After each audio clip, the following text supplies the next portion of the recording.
Hello everybody, कैसे हैं आप सभी। Welcome to the channel once again. और आज हम कक्षा 10वीं की जो एनसीईआरटी की मैथ्स है उसकी एक्सरसाइज 2.2 चैप्टर 2 से क्वेश्चन 1 का जो क्वेश्चन 4 है वो करेंगे। और एक बहुत ही महत्वपूर्ण प्रश्न अनेक बार परीक्षा में पूछा गया है और बहुत ही आसान है। ठीक है, तो आइए देखते हैं। इसमें क्या करना है आपको, इसमें शून्य ज्ञात करना है सबसे पहले तो, और फिर संबंधों की सत्यता की जांच करना है। तो शून्य ज्ञात करने के लिए हम क्या करते हैं, अभाज्य गुणनखंड करते हैं।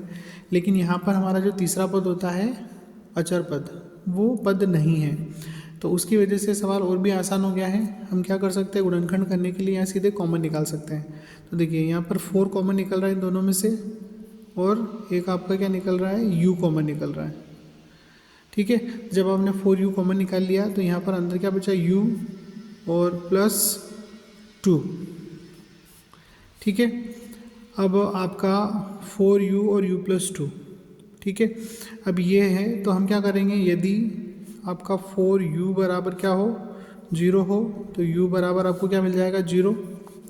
या u प्लस 2 इक्वल टू 0, तो u बराबर क्या मिल जाएगा, -2। तो ये आपका एक u जो है 0 के बराबर वो हो गया अल्फ़ा, और दूसरा जो u है आपका बीटा वो हो गया -2। ठीक है, तो ये हमारे शून्य हमने ज्ञात कर लिए। अब आगे क्या करेंगे, हम जो शून्य है उनमें हमारे जो संबंध हैं शून्य को और गुणांकों में जो संबंध है उसकी सत्यता की हम जांच करेंगे। तो यहाँ पर आपका क्या होता है, अल्फ़ा प्लस बीटा बराबर -b/a होता है। अब यहाँ पर a और b की वैल्यू के लिए हम क्या करेंगे, जो दिया गया द्विघात समीकरण है ना, द्विघात समीकरण जो आपको दिया हुआ है 4u² प्लस 8u, इसकी तुलना करेंगे किससे, हमारा जो व्यापक द्विघात समीकरण होता है उससे। तो a की वैल्यू 4 मिलेगी, b की वैल्यू 8 मिलेगी, और c की वैल्यू जो है वो कितनी मिलेगी, c वाला पद नहीं है तो वो 0 है, इसका मतलब ये है।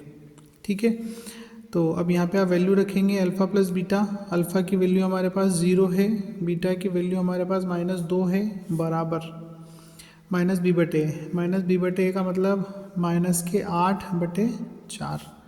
यहाँ पर 0 प्लस माइनस के 2 और 4 दूनी 8, तो -2। तो क्या मिला, -2 बराबर -2। ये तो हो गया आपका अल्फ़ा प्लस बीटा जो कि -b/a के बराबर है। इसी प्रकार आपका क्या हो जाएगा, अल्फ़ा इंटू बीटा बराबर c/a। ठीक है, अब अल्फ़ा की वैल्यू 0 है, बीटा की वैल्यू -2 है, c की वैल्यू हमारे पास क्या है, 0 है, और a की वैल्यू हमारे पास क्या है, 4 है। ठीक है, ये मल्टीप्लाई होगा तो 0, ये 0 4 से डिवाइड होगा तो 0। तो आपका अल्फ़ा इंटू बीटा भी क्या है, c/a के बराबर है। तो इससे स्पष्ट क्या हुआ कि अल्फ़ा प्लस बीटा जो होता है वो -b/a के बराबर होता है, और अल्फ़ा इंटू बीटा जो होता है वो c/a के बराबर होता है। ठीक है, तो आशा करता हूँ आपको समझ आया होगा, और ये बहुत बहुत महत्वपूर्ण सवाल है, इसको आप ज़रूर सीखें और अपने बोर्ड एग्ज़ाम में बहुत अच्छे मार्क्स स्कोर करें। इसी आशा और उम्मीद के साथ आप वीडियो को लाइक करें और चैनल को सब्सक्राइब करें और वीडियो को शेयर करें और मुझे सपोर्ट करें। Thank you.